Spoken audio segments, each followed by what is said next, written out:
बिस्मिल्लाहिर्रहमानिर्रहीम। अस्सलाम वालेकुम स्टूडेंट्स। हम पढ़ रहे थे measurement of elasticity of demand. इसमें हमने सबसे पहले पढ़ा था मेथड कौन सा, प्रोपोर्शनल मेथड, परसेंटेज मेथड जिसको कहते हैं। अब दूसरे नंबर पे है टोटल आउटले मेथड, इसको उर्दू में क्या कहते हैं, कुल खर्च का तरीका।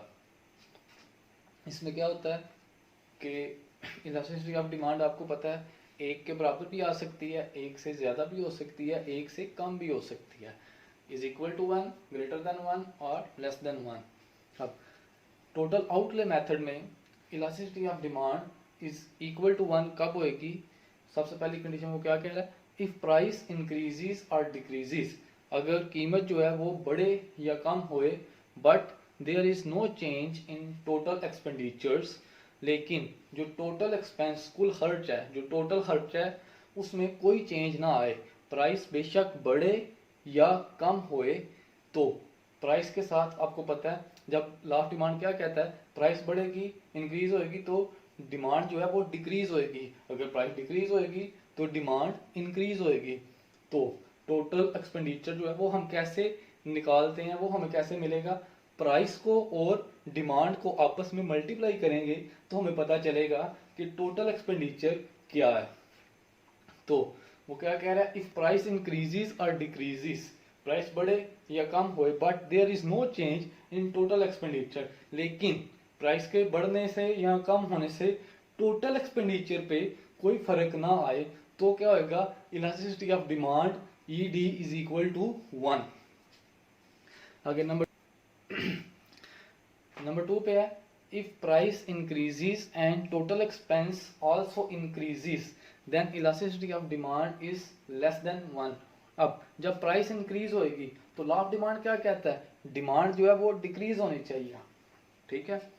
तो वो क्या कह रहा है, if price increases and total expense, demand पे जो फर्क आया है उसको वो इधर एक्सप्लेन नहीं कर रहा, वो कह रहा है डिमांड और प्राइस को मल्टीप्लाई करने से टोटल एक्सपेंस जो है वो भी बढ़ जाए, तो इलास्टिसिटी ऑफ डिमांड क्या है, लेस देन 1 है। क्यों? क्योंकि प्राइस इंक्रीज हुई है तो डिमांड भी इंक्रीज हुई है या डिक्रीज हुई है, लेकिन टोटल एक्सपेंस क्या है, वो इंक्रीज हो गया है। तो इसका क्या मतलब है, अगर प्राइस के बढ़ने से डिमांड डिक्रीज हुई भी है तो इतनी ज्यादा नहीं हुई कि टोटल एक्सपेंस जो है वो कम हो जाए, तो डिमांड ने ज्यादा इफेक्ट नहीं किया प्राइस को, उसने ज्यादा रिस्पांस नहीं दिया।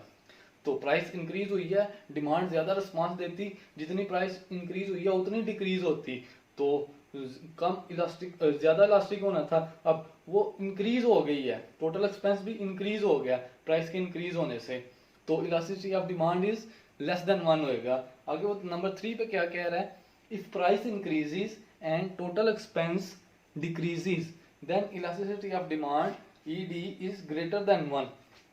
क्या हो रहा है, जब प्राइस इंक्रीज होए, तो लॉ ऑफ डिमांड क्या कहता है कि डिमांड क्या होएगी, डिक्रीज होएगी। तो वो क्या कह रहा है, एंड जब लॉ ऑफ डिमांड कहता है कि वो प्राइस के इंक्रीज होने से डिमांड जो है वो डिक्रीज होए, तो डिमांड और प्राइस को मल्टीप्लाई करने से हमें टोटल एक्सपेंस मिलेगा। तो वो क्या कह रहा है, प्राइस इंक्रीज होए और टोटल एक्सपेंस जो है वो डिक्रीज हो जाए, तो प्राइस के इंक्रीज होने से लॉ ऑफ डिमांड तो कहते हैं ना कि इन दोनों का आपस में इनवर्स रिलेशन है, प्राइस का और डिमांड का। अब प्राइस बढ़ी है तो टोटल एक्सपेंडिचर कम हो जाए, तो इसका क्या मतलब है कि प्राइस के बढ़ने से डिमांड ने उसे अच्छा रिस्पांस दिया है, तो इनको मल्टीप्लाई करने से टोटल एक्सपेंस जो है वो कम आ रहा है, तो इसको क्या आएगा, इलास्टिसिटी ऑफ डिमांड क्या आएगी, then elasticity of demand is greater than 1। इसको टेबल में लिखा गया, प्राइस, क्वांटिटी डिमांड और टोटल एक्सपेंस और इलास्टिसिटी ऑफ डिमांड।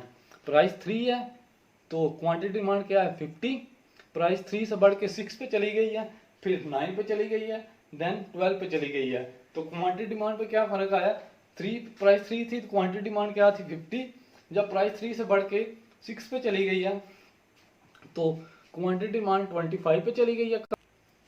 जब प्राइस 9 पे चली गई है तो क्वांटिटी डिमांड भी कम होके 20 पे आ गई है, और प्राइस 9 से मजीद इंक्रीज होके 12 पे चली गई है, तो क्वांटिटी डिमांड मजीद डिक्रीज हुई है और 5 पे आ गई है। अब टोटल एक्सपेंस देखते हैं, टोटल एक्सपेंस प्राइस 3 है और क्वांटिटी डिमांड क्या है, जब प्राइस 3 है तो क्वांटिटी डिमांड 50 है, तो इन दोनों को मल्टीप्लाई करेंगे तो टोटल एक्सपेंस हमारे पास आ जाएगा, कितना आया 150।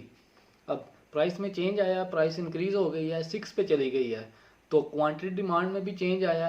लॉ ऑफ डिमांड क्या कहता है कि जब प्राइस इंक्रीज होएगी तो क्वांटिटी डिमांड डिक्रीज होएगी, डिमांड डिक्रीज होती है, तो डिमांड डिक्रीज होके 50 से 25 पे आ गई है, तो इन दोनों को मल्टीप्लाई करेंगे तो क्या आंसर आया हमारे पास 6 मल्टीप्लाई बाय 25, तो 150 आंसर आया। यानी कि प्राइस बढ़ी है तो टोटल एक्सपेंस पे क्या चेंज आया है, कोई चेंज नहीं आया।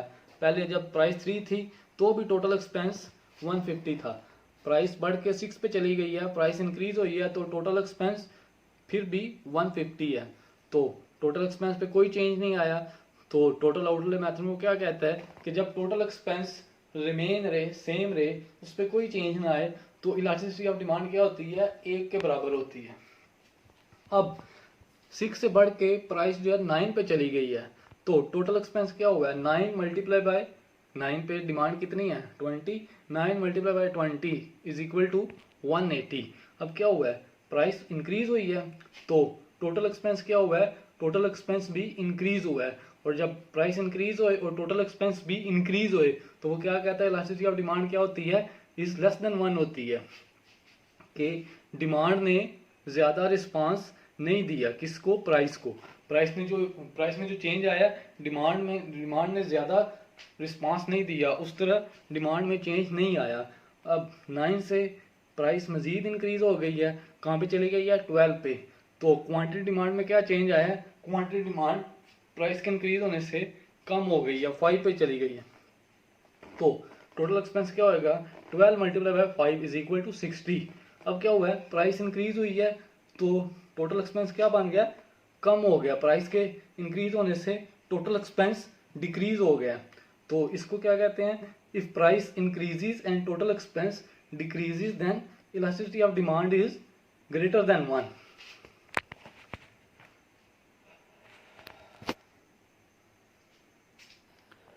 Now we describe third method and it is mathematical method. Mathematical method में दो फार्मूले होते हैं, एक है आर्क इलास्टिसिटी ऑफ डिमांड और दूसरा है पॉइंट इलास्टिसिटी ऑफ डिमांड। इधर हम बात करते हैं आर्क इलास्टिसिटी ऑफ डिमांड की। आर्क इलास्टिसिटी ऑफ डिमांड क्या होता है कि there is a big change in price and also big change in demand, that is called arc elasticity of demand. जहाँ पे प्राइस में भी वाज़े चेंज नज़र आए, ज़्यादा चेंज होए और डिमांड में भी ज़्यादा चेंज होए, तो उसको कहते हैं arc elasticity of demand. Arc elasticity of demand का कर्व आपके सामने बना हुआ है, डी कर्व, ये झुका हुआ है ऑरिजिन की तरफ, इसको क्या कहते हैं कि bend to the origin. Arc की शेप का डिमांड कर्व बनता है इसमें, ठीक है। तो आपको पता है डिमांड कर्व में जब हम डिमांड कर्व बनाते हैं, इसका डायग्राम बनाते हैं, तो एक्स एक्सिस के लॉन्ग हम डिमांड को लेते हैं और वाई एक्सिस के लॉन्ग प्राइस को लेते हैं, ठीक है। अब आर्क इलास्टिसिटी ऑफ डिमांड का फार्मूला क्या होता है, इलास्टिसिटी ऑफ डिमांड को मेजर करने के लिए आर्क इलास्टिसिटी ऑफ डिमांड का फार्मूला है Q1 minus Q2 divided by Q1 plus Q2 divided by P1 minus P2 over P1 plus P2। अब यहाँ पे Q1 क्या है, फर्स्ट क्वांटिटी डिमांड है, फर्स्ट डिमांड, और Q2 क्या है, सेकंड डिमांड है, और P1 क्या है, फर्स्ट प्राइस, और P2 क्या है, सेकंड प्राइस। अब इधर टेबल में जो शेड्यूल दिया गया है, शेड्यूल में आपको प्राइस और क्वांटिटी डिमांड गिवन है, इधर से आप प्राइस और क्वांटिटी डिमांड जो वैल्यूज़ हैं वो फार्मूला में पुट करेंगे। Q1 माइनस Q2, Q1 क्या है, फर्स्ट डिमांड क्या है 100, और Q2 क्या है, सेकंड डिमांड, वो क्या है 50, 100 माइनस 50। इस तरह Q1 plus Q2 100 plus 50 divided by P1 minus P2 divided by P1 plus P2। P1 क्या है 20 और P2 क्या है 40, तो 20 माइनस 40 और 20 प्लस 40। अब इसको हम सॉल्व करेंगे तो हमारे पास क्या आ जाता है 50 over 150 multiply by 60 over minus 20, और ये हमारे पास क्या आंसर आता है, -1। अब -1 क्यों आता है, क्योंकि आपको पता है कि डिमांड और प्राइस में इन्वर्स रिलेशन पाया जाता है, इसलिए इसके आंसर के साथ माइनस आता है। माइनस को आप छोड़ देते हैं, निगलेक्ट कर देते हैं, इग्नोर कर देते हैं, तो इलास्टिसिटी ऑफ डिमांड आपके पास इज इक्वल टू 1 आती है।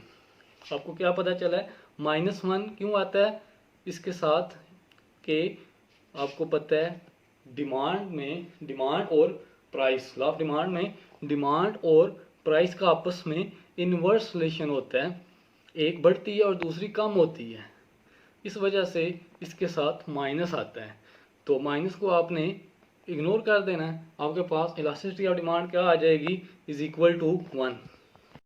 अब हम बढ़ते हैं पॉइंट इलास्टिसिटी ऑफ डिमांड की तरफ।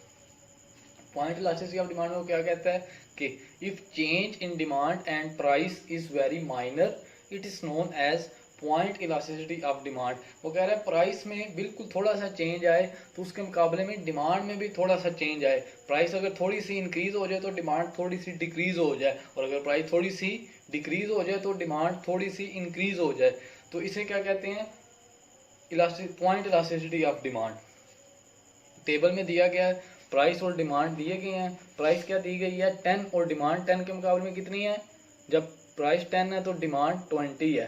प्राइस इंक्रीज होके 10 से 11 पे चली गई है, बिल्कुल माइनर सा प्राइस में चेंज आया है, 10 से 11 पे आई है। तो डिमांड जब प्राइस बढ़ी है तो कम होएगी, डिमांड 20 से कम होके 19.5 रह गई है। तो बिल्कुल माइनर सा चेंज आया है। इसी चीज़ को आगे डायग्राम में भी शो किया गया है। डायग्राम में क्या है कि एक्स एक्सिस के लॉन्ग हमने डिमांड ली है और वाई एक्सिस के लॉन्ग प्राइस ली है। तो हमें जब हमने प्राइस और डिमांड को कंपेयर किया तो हमें दो पॉइंट्स मिले हैं, कौन कौन से, पॉइंट ए और पॉइंट बी। इन दोनों को मिलाने से हमें डी डिमांड कर्व मिल गया। ये अब दो पॉइंट हैं जो ए और बी, ये आप देख सकते हैं बिल्कुल करीब करीब हैं। तो ये क्या शो करते हैं कि प्राइस और डिमांड में बिल्कुल माइनर सा चेंज आया है, बिल्कुल थोड़ी सी डिमांड इंक्रीज और डिक्रीज हो रही है और प्राइस भी बिल्कुल थोड़ी सी इंक्रीज और डिक्रीज हो रही है। तो इसे कहते हैं पॉइंट इलास्टिसिटी ऑफ डिमांड। इसको मेजर करने का फार्मूला है, क्या फार्मूला है, point elasticity of demand is equal to delta Q over delta P into P over Q. अब डेल्टा क्यू क्या है, delta Q is equal to first demand minus second demand, first demand minus second demand, और delta P क्या है, first price minus second price. First demand क्या है Q1 और second demand क्या है Q2। फर्स्ट डिमांड क्या है Q1, Q1 क्या है टेबल में हमें मिल जाएगा, Q1 20 है और Q2 क्या है 19.5। इस तरह P1 क्या है 10 और P2 क्या है 11। तो अब point elasticity of demand is equal to delta Q over delta P into P over Q. इस फार्मूले में वैल्यूज पुट करेंगे टेबल में से वैल्यू लेके, तो हमारे पास क्या वैल्यूज आ जाएंगी, 20 minus 19.5 divided by 10 minus 11 into 10 over 20। तो इसको जब सॉल्व करेंगे तो हमारे पास आंसर क्या आ रहा है, -0.25, और 0.25 जो है वो 1 से कम है। तो पॉइंट इलास्टिसिटी ऑफ डिमांड क्या आएगी, इज लेस देन 1।